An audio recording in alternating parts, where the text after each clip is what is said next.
everyone, I'm Virat KV from 6D. Today I'm going to introduce my favorite writer and storyteller Sudha Murthy through her book How the Sea Became Salty. This is a very simple book. This book introduced me to the world of reading. Now about the writer Sudha Murthy. Sudha Murthy is the chairperson of the Infosys Foundation. She was born in Karnataka. She is a prolific writer in English and Kannada.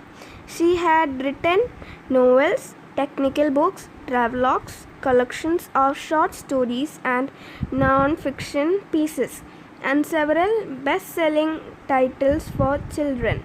She is the recipient of the R.K. Narayan Award for Literature 2006 and the Padma Shri 2006. The story tells about how Sridhar, a kind-hearted man, earns a magic fan which ends his miserable life with his brother and cruel sister-in-law. Sridhar lives with his brother and sister-in-law. She treats him very badly. One day she asked Sridhar to go to the forest and collect firewood. Sridhar forgets the axe at the forest.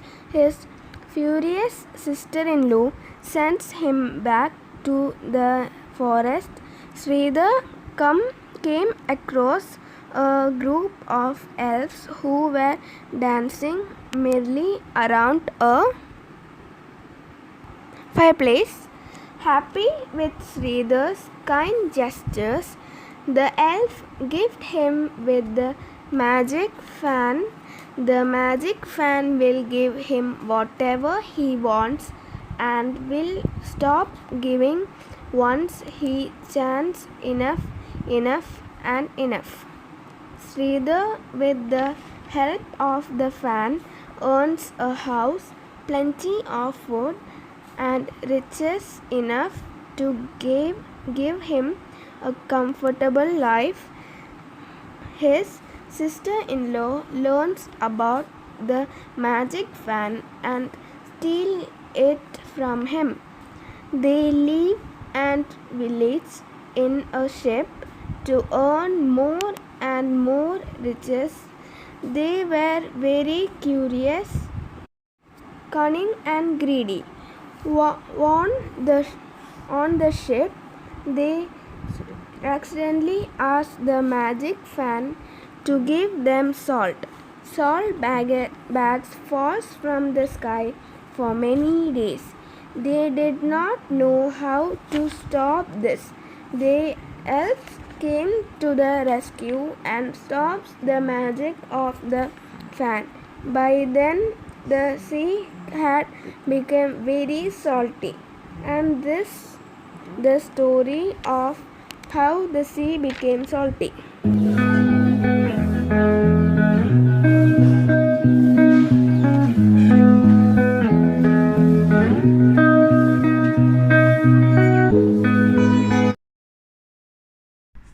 Hello everyone, I am Reva Angio. Everyone has different hobbies. My favorite hobby is reading. I have read many books. My favorite book is Mallory Towers. My last year's English teacher suggested me this wonderful book. Fortunately, I got it online. I read the book and found it very interesting. Mallory Towers is written by Enid Blyton, who is a very popular author among children. She has written over 600 books. She is also the author of other popular books just like The Secret Seven, Magic Faraway Tree, Mallory Towers and Naughty. Mallory Towers tells us the life of Daryl and her friends at their boarding school. The story tells about friendship, fights and clashes between Daryl and her friends. Another important characters are Alicia, Gwendolyn and Bill. Enid Blyton brings in a lot of characters like the headmistress and teachers. It has a storyline which takes us to their dormy and classes and their little adventures at their Mallory Towers. Enid Blyton writes the story in simple English so that Reading makes a pleasure to children. Thank you. Namaste. I am Siddhi Shibu.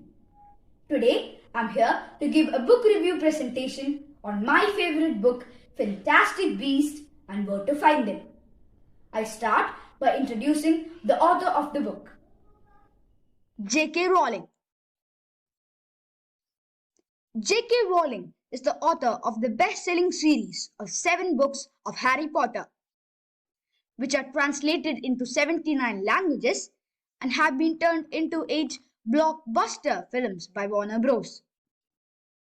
She has also received British Book Awards in the year 1997 for Harry Potter and the Philosopher's Stone for Children's Book of the Year. These are the names of her best-selling books: Harry Potter series, Tales of Beedle the Bard, Fantastic Beasts series, The Christmas Pig, The Ick Bog. Fantastic Beasts and Where to Find Them. The book's plot is set in New York in 1926, where the dog wizard Grindelwald, wanted for murders across Europe, is thought to have moved to New York. Newt Scamander, our main character, has arrived in New York with a case full of fantastic beasts. Newt is a magizoologist working for the Ministry of Magic in the Department of Regulations of Magical Creatures. Then, within hours of his arrival, many of the creatures escape and are controlled by their master in the city. In his quest to recover them, Newt gets 3 companions: a nomad, who is a non-magical human, an ex-order, who is an ex-policewoman in the ministry, and her sister, who can read minds.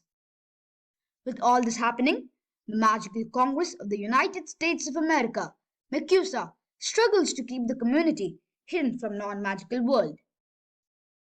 Fantastic Beasts has been adapted into a movie and is a worldwide blockbuster. Now, I would like to show you the main characters in the book and the movie to give you more understanding. The first picture shown is of Newt Scamander, who is a worker in the Ministry of Magic, and he is the main character because it is from his case the creatures were lost. The next picture is of Tina Goldstein, who is an ex-order and who caught Newt with a case full of beasts. The last picture is of Jacob Kowalski, who is a worker in a canning factory, and he was bitten by one of Newt's creatures.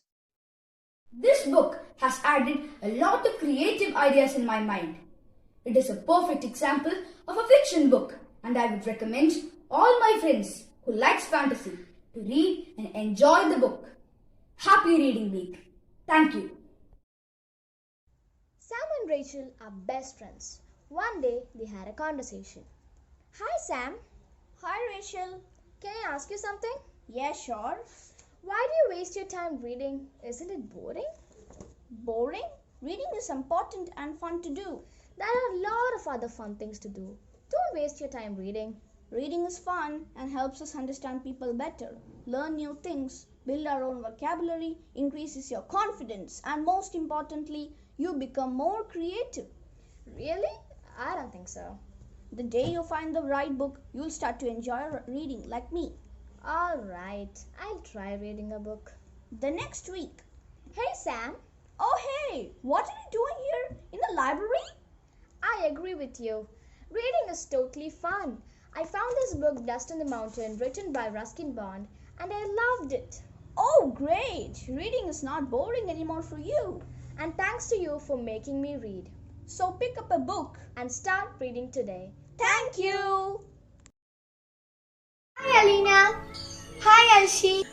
Do you know what is the specialty of tomorrow? No, I don't know. Tomorrow is the starting of the reading week. Oh, I forgot it. I love to read books. I don't like to read book. It is very boring and it will take so much time to complete a book. What? You don't like to read book? I like it because it is very funny and interesting too. Oh, but I don't like. I will say an idea to complete a book without taking so much time. What is it? Can you tell me? You can read 5 pages in a day. Like that, you can increase number of pages till day by day. Okay, alright.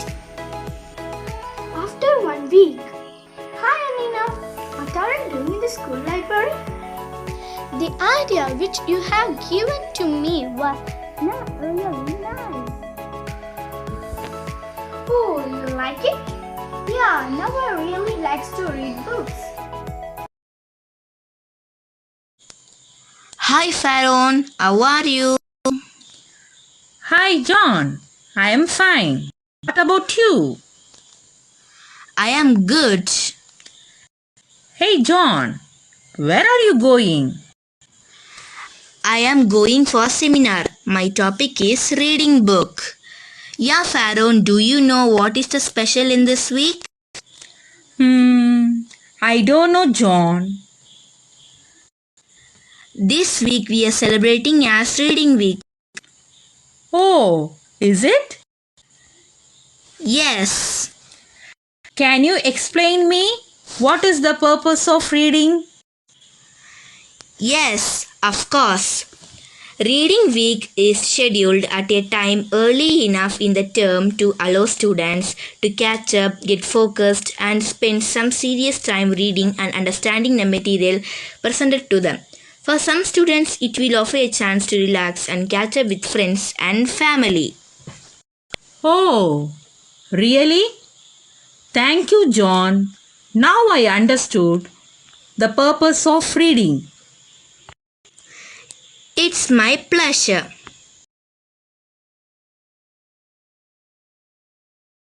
Hello, namaste all. My name is Ishan and I am going to review a very nice book by Charlotte Mendelssohn, Almost English. Yes, this book was longlisted for the Bailey's Women's Prize for Fiction on 2013 and also for Booker Man Prize on 2014. Yes, this story can only be written by one author like this, and she is Charlotte Mendelssohn. She was born in 1972 at London. Some of her books are Rhapsody in Green, Daughters of Jerusalem, When We Were Bad, and Love in Idleness. While looking at the story of Almost English, we can see a daughter, Maren, and her mother, Laura.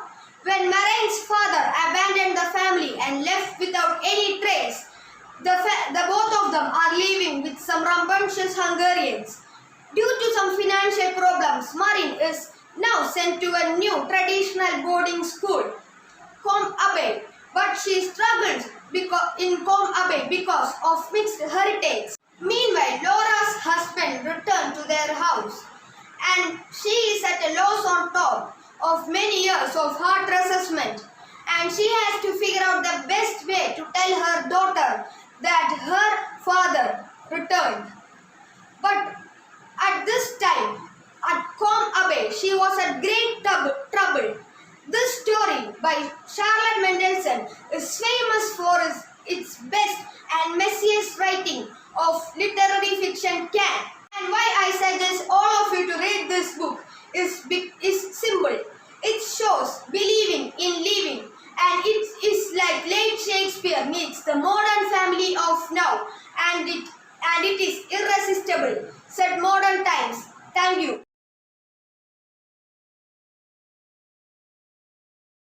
Something told the wild geese. Something told the wild geese it was time to go. Through the fields lay golden, something whispered snow. Green and shining, berries lustered glossed, but beneath one feather something cautioned rust. All the sagging orchids seemed with amber skies, but each wild breeze stiffened at remember ice. Something told the wild geese it was time to fly. Summer sun was on their wings, winter in their cry. This poem is written by Rachel Field, who was an American novelist, poet, and children's fiction writer. She is known for the Newbery Award-winning Hitty, her first 100 years. She also won a National Book Award, Newbery Honor Award, and 2 of her books are on the Lewis Carroll Shelf Award list. She is born on 19 September 1894 New York and passed away on 15 March 1942 California.